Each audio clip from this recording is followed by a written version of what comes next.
Bonjour! Aujourd'hui, j'aimerais vous parler de la régie du logement. Oups! Qu'est-ce que je viens de dire là? J'ai osé les appeler en me référant à leur ancien nom. Vilain Charles-Olivier. Ou Vilain CO, comme si vous préférez. Ben oui. Ils ont changé de nom parce qu'après tout, pourquoi s'en tenir à une appellation aussi basique que Régie du logement quand on peut s'auto-affubler d'un titre tout autrement plus pompeux comme Tribunal administratif du logement? Hein? Excusez pardon, hein? Une petite courbette avec ça? Puis de toute façon, s'il faut faire changer tous les documents et les procédures partout, qu'est-ce qui s'en soucie? Au bout du compte, c'est le contribuable qui paye. On dirait que c'est comme si c'était eux-mêmes donné droit à une sorte de promotion, d'upgrade, à un changement de statut. Peut-être que c'est bien important pour eux, les titres, le prestige. Peut-être aussi que c'est parce qu'ils font tellement une bonne job qu'ils ont décidé de s'auto-congratuler. Oui, je sais que c'est un anglicisme. Ben, si c'est le cas, on va avoir une bonne occasion de le vérifier d'ici la fin de cette petite vidéo. En fait, quand je vous dis que je vais vous parler de la régie, ah oui, parce qu'en passant, désolé, je leur ferai juste pas l'honneur de prendre leur beau grand jarabia de nouveaux noms qui finit plus, hein, juste pour me référer à eux. Oui, donc quand je dis que je parle de la régie, je vais tout simplement parler de ma propre expérience avec la régie. Oui, parce que le pire, c'est qu'au départ, j'avais même pas vraiment de préjugés défavorables envers eux. C'est sûr que je suis peut-être pas le plus grand fan de l'État québécois, là, mais en même temps, il y a quand même des services qui sont moins pires que d'autres. Puis de façon globale, j'ai comme cette étrange tendance à vouloir me baser un peu sur des faits avant de parler. C'est donc un peu pour ça que les premières fois que j'appelais pour leur demander telle ou telle chose, ben, je les haïssais même pas tant que ça. Surtout, comme pour toutes les bebelles de l'État québécois, je sais pas si vous avez déjà remarqué que c'est jamais vraiment les fonctionnaires en eux-mêmes qui sont le nœud du problème. Même si, je vais vous avouer que, ne serait-ce qu'à la régie, il faut croire que c'est quand même pas tous les fonctionnaires qui sont égaux non plus. Surtout que j'ai pu dénombrer quand même une bonne coupe de face bêtes, même si on pouvait même pas voir leur face. Mais, comme d'habitude, c'est surtout l'arrogance de l'institution dans son ensemble qui frappe. Et ça assez rapidement dans le processus. Je vous donne un exemple. Plutôt 3 exemples. Juste par rapport au système de réponse téléphonique. D'un, faites juste l'expérience d'appeler vous-même à la régie. Vous allez tout de suite, par vous-même, pouvoir remarquer au moins un de ces 3 premiers problèmes. Évidemment, le temps d'attente est toujours démesuré. De 2, tout de suite en partant, et avant même que tu puisses entrer les options que tu veux, tu te fais asséner par la boîte vocale une espèce de méga speech de genre environ 5 minutes, complètement à côté de la plaque, où il y a peut-être juste une ou deux infos qui auraient facilement, une ou deux infos utiles qui auraient facilement pu se voir résumées en 30 secondes. Donc déjà, le message est clair. Parle pas, écoute, parce que nous, on sait ce que tu as besoin d'entendre, puis nous, ce qu'on a à dire, c'est tellement important qu'on te laisse même pas le choix de l'écouter. Même si tu n'en as rien à foutre, à faire. De 3, souvent t'appelles puis ça répond juste pas. Tu sais, ils ont décidé que cette journée-là, il n'y avait juste pas le temps de te répondre. Ou qu'il y avait autre chose à faire, eux autres, là. Puis je vous rappelle qu'on parle d'un organisme gouvernemental, là.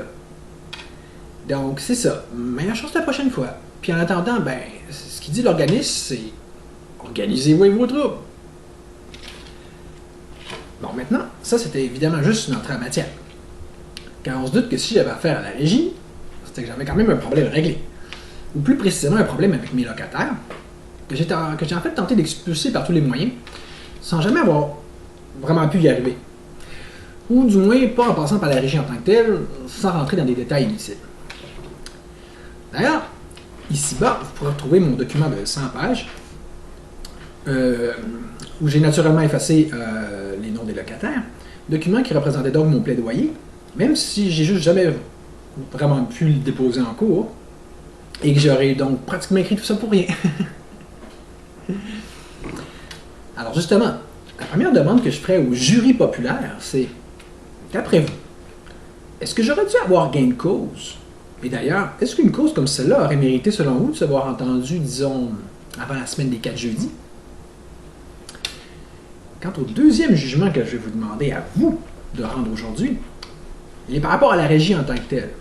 Plus précisément, ça consisterait à vous faire répondre à la question suivante.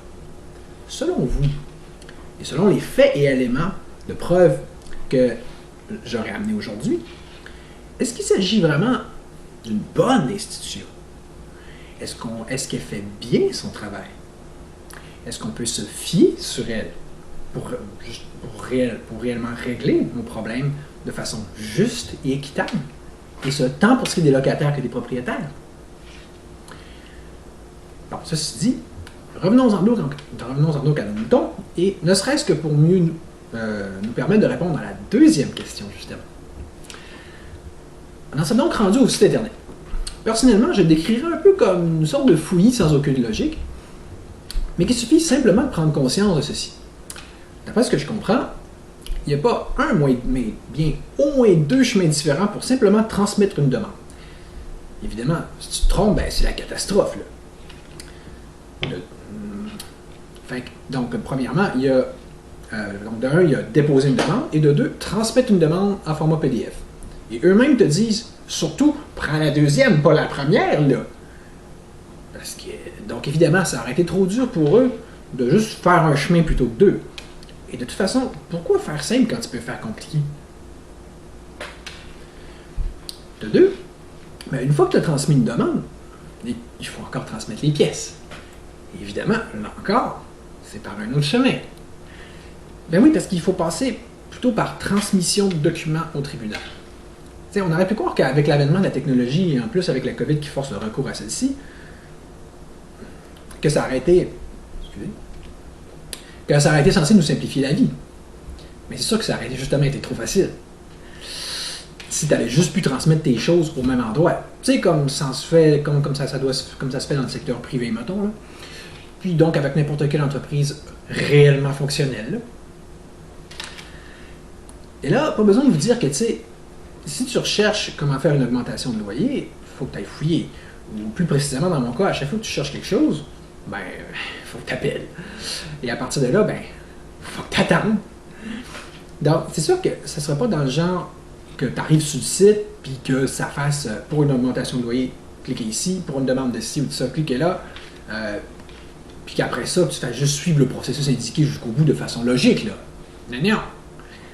Il faut bien mettre ça compliqué. Question qu'il faille les appeler à chaque fois, juste pour être bien certain qu'ils puissent justifier leur salaire, puis qu'ils puissent avoir le plaisir de te répondre avec leur petit air condescendant. Bon, disons, du moins pour certains d'entre eux, en vous disant « Monsieur, pour faire telle chose, tout le monde sait que vous avez juste à aller à tel endroit. Puis, à tel endroit sur le site, voyons donc, tout le monde sait ça. Puis de toute façon, c'est inscrit sur le site. » Le pire, c'est qu'ils ont raison. C'est vrai que tout est inscrit sur le site. Même que ça fait littéralement comme une grosse botte de foin. Après ça, il faudrait juste aller chercher ton aiguille là-dedans. Bon, mais tout ça, c'est encore juste des amuse-gueules. Attendez bien que je vous arrive avec du stuff un peu plus lourd. Donc, à peine 3 mois après avoir fait ma première demande, quelle ne fut pas ma surprise de voir qu'on avait déjà reçu un avis d'audience, moi qui m'attendais d'avoir à attendre faire 1 an. Sauf qu'une fois rendu en cours avec l'autre partie puis tout, voulais-tu pas que la juge me dit « Monsieur Bolduc, c'est parce que votre demande de reprise de logement est vraiment pas conforme. Vous avez même pas envoyé d'avis. » Là, je suis comme « De quoi tu me parles, la chose? Moi, j'ai juste suivi les étapes qu'on m'a dit de suivre au téléphone. D'ailleurs, l'avis en tant que tel, moi, ça me dit rien. On m'avait dit d'envoyer une mise en demeure. Fait que c'est ça que j'ai envoyé, moi, une mise en demeure. Et là, commence à m'expliquer que j'aurais juste pas envoyé la bonne demande. Ça fait qu'encore là, je me dis, c'est parce que ça me semble donc que j'ai vraiment envoyé la bonne demande. Mais bon, tu veux que je fasse? De un, tu es en cours, alors tu peux pas vérifier toutes tes affaires comme quand tu es chez vous. Puis de deux, ben c'est elle la juge, fait que ça serait comme dur de m'obstiner avec elle, puis anyway, ça va donner quoi? Donc avant de parler du jugement que j'ai reçu en cours, je vais commencer par vous décrire ce que j'ai découvert en arrivant chez nous, justement.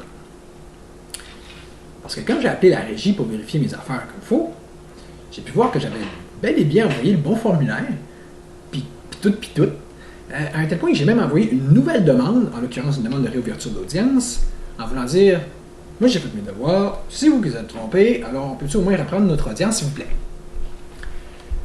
Mais tout ça pour dire que, de fil en aiguille, j'ai fini par comprendre ce qui s'était réellement passé. Est-ce que ça vous intéresse de le savoir? Oui? Alors, écoutez bien ce qui suit. Quand tu arrives pour soumettre une demande à la régie par Internet, tu te trouves à devoir cocher la case correspondant au type de demande. Et puis, te demande donc, est-ce que c'est une demande de reprise de logement, d'augmentation de loyer ou autre? Ça fait que moi, comme j'ai un esprit relativement logique et cartésien, puis que ça me remet dans le mode question à choix multiples, comme quand j'étais à McGill, là, puis que c'était juste ça qu'on avait, là, puis qu'il nous disait « Vous avez juste à prendre l'option qui se rapproche le plus de votre réponse à vous. » Bon, ça fait que le choix qui me paraissait pas mal aller de lui-même, je veux dire, ce que je voulais faire, c'était de reprendre le logement, oui ou non? Bien, aux dernières nouvelles, il me semble que oui. Là. Sauf que pour eux autres, une reprise de logement, ça veut juste pas dire que tu reprends le logement. Non, parce que ce que ça veut dire dans leur petit livre à eux, parce qu'eux autres, parce que comme dans le cas du MAPAC, voir mon vidéo sur les gratuivores, eux non plus, ils ont évidemment aucune gêne à modifier la langue française. De telle sorte que pour eux, une reprise de logement, ça veut dire que tu reprends Jean pour y habiter toi-même ou pour y faire résider ton fils. Mais ça, moi, je sais pas pour vous, mais il me semble qu'on parle plus là d'une raison spécifique pour reprendre un logement. En l'occurrence, une raison qui se trouvait effectivement distincte de la mienne. Ben oui, parce que moi, ma demande, ça en était une de résiliation de bail pour troubles et perte de jouissance paisible. Tu sais, c'est un peu comme si tu parles à ta blonde, puis elle te dit qu'elle veut te quitter. Alors, tout naturellement, tu lui demandes « OK, mais pourquoi tu veux mettre fin à la relation? » Puis elle te dit « Ben, c'est parce que tu m'as trompé. » Là, tu lui réponds « Dans ce cas, tu n'es pas en train de me quitter. » Mais si, par exemple, elle te dit « Ben, c'est parce que j'ai besoin de temps pour me retrouver. » Ben là, tu peux lui dire « Bravo, on peut en effet dire que tu me quittes. » Depuis quand on change la définition de quelque chose en fonction de la cause de cette chose-là? Je veux dire, une même chose peut arriver pour différentes raisons. Tu ne commencerais pas à changer la définition de la chose juste à cause de ce qui l'a causé, non? Sauf que là, que ce soit en cours, que ce soit de par le traitement de ma demande, qui évidemment n'a comme jamais été traité, ou de par ce qu'ils m'ont dit par la suite les téléphonistes de la régie, j'ai fini par réaliser que juste parce que j'avais commis cette erreur-là, ben that's it. Je venais de perdre mon audience de façon définitive, là. Ça fait que, non content de te dire, là, il faut que vous suivez un cours pour comprendre notre jarabia, puis après ça, il faut que vous cochiez les cases selon nos petits caprices de changement de définition. Mais en plus, ce qu'ils disent, c'est si vous osez vous tromper, on scrape votre demande en together, puis ça va vous prendre 1 an pour en avoir un autre. Donc, la première erreur, c'est pas un coup de tapette à mouche, là. Non, c'est qu'on sort le bazooka, puis hasta la vista, baby. Ça fait que, de un, trouvez-vous que déjà là, la régie m'a réservé un traitement qui est juste, qui est respectueux et qui est en fait logique? Bon, maintenant, écoutez bien, c'est quoi le deuxième drôle de traitement qu'ils m'ont réservé? Avant l'audience, n'importe qui à qui je parlais de mon dossier me disait la même chose. Tu perds ton temps, ça sert à rien. Si tu as eu la stupidité de te prendre des locataires, ben c'est bien plate pour toi. Je suis désolé d'avoir à te le dire, mais t'es juste plus maître chez toi. T'es plus chez vous. Puis toi en plus, le tout c'est parce que tu te plains du bruit. Oh, le bruit, eux autres, à la régie, ils s'en foutent comme de la 40. Oh, moi, du moins dans ma tête, ce que je répondais à ça, c'était mais, vous avez donc bien des stéréotypes. Il y en a qui ont le jugement facile, hein? Regardez bien, moi, je vais tellement bien monter mon dossier qu'ils n'auront juste pas le choix de reconnaître que, ne serait-ce que dans mon cas à moi, oui, le bruit, c'est un motif d'expulsion. Puis, c'est comme ça que je vais même pouvoir prouver que, oui, il y a encore du bon monde à la régie. Puis qu'il ne faut pas mettre tout le monde dans le même panier. Puis que, oui, nos institutions, ils sont encore à notre service. C'est parce que je ne sais pas si vous aviez remarqué, mais moi, ça m'arrive d'avoir un petit côté idéaliste à mes heures. Alors, en cours, il s'est passé quoi?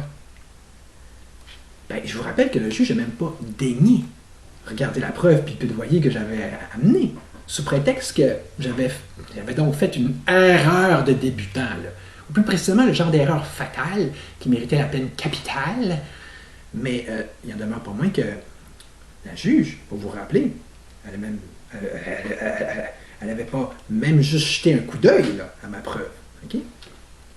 Ben, écoutez bien, ce que ça n'a pas empêché de me dire, plus précisément de me sermonner. Vous savez, monsieur, qu'il existe une telle chose que le droit au maintien à domicile, et que ça, c'est plus important que tout le reste. OK, donc autrement dit, peu importe ce que peut bien faire le locataire, puisqu'anyway, ce qui est important, c'est de le laisser dans son logement, coûte que coûte, puisque supposément qu'il a le droit, no matter what. Puis notamment, peu importe que toi, tu te fasses brimer tes droits à toi, en fait, peu importe que ce soit brimé quelque autre droit que ce soit, et notamment celui de la jouissance paisible, même si c'est écrit noir sur blanc dans le Code civil, là. Ben oui, parce que ce que dit la régie, c'est que, hey, excusez pardon, mais il y a un droit qu'elle, elle aime plus que les autres. Tu sais, il y a un droit auquel elle a accordé sa préférence. C'est ma préférence à moi. Tu sais, c'est comme son chouchou, là, ce droit-là. Là. Puis, mettons que quelqu'un ne me croit pas, là, que c'est un bien idéologique, puis qu'ils sont tous sauf impartiaux, puis que leur jugement est déjà rendu d'avance. Ben, comment vous expliquer mon cas à moi? Quand tu dis qu'avant même de m'avoir entendu, avait littéralement déjà jugé que j'avais perdu, là. Même que c'était juste mathématique, et avec plus de simplicité qu'une règle de 3, là.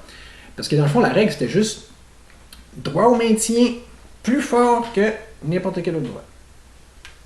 Pas trop compliqué à appliquer comme règle. Pas un grand génie non plus, là. Mais moi, je sais pas pour vous, mais vous vous souvenez pas d'avoir entendu ça quelque part, vous, que l'accusé est censé être présumé innocent jusqu'à preuve du contraire, et que c'est même censé être à la base de notre système de droit, là. Alors, si c'est un principe aussi fondamental qui a été violé, ne serait-ce que dans mon cas à moi, vous trouvez pas que c'est... Vous trouvez-vous que c'est juste une petite affaire, vous? Surtout que je ne sais pas si vous voyez qu'on parle pas juste d'une erreur qui aurait été attribuable au fait que je serais tombé sur un mauvais juge, puisque elle-même, et candidement, à part de ça, elle avait carrément déballé son sac, elle m'a tout dévoilé leur petite magouille, là. Puis c'est ça. Manifestement, pour elle, il y en avait juste pas de problème. Est-ce que je suis déjà jugé d'avance, no matter what? Puis mes droits à moi, elle s'en foutait comme de l'an 40, là. Puisque tout ce qui comptait, c'était leur droit à eux. Mes locataires, juste pour être certain qu'ils soient bien traités comme des petits bébés gâtés, puis qu'on leur fasse bien comprendre que quoi que vous fassiez, ça va être correct. Vous allez toujours pouvoir garder votre logement. Mes petits chouchous. C'est pas le fun, hein? Juste une dernière chose avant de vous laisser tranquille avec mes histoires plates. Comme ce chemin-là n'avait pas marché, j'en ai essayé un autre, qui consistait à demander à la régie une ordonnance d'accès au logement pour poser un tapis insonorisant. On m'avait bien dit que ça pouvait être moins long que d'habitude, sauf qu'évidemment, moins long, ça ne me dit pas dans quelle mesure. Et pouvait, ça ne me dit pas que c'est une certitude non plus. Puis évidemment, on sait bien que la régie, il faut toujours même pas que leurs communications les plus importantes.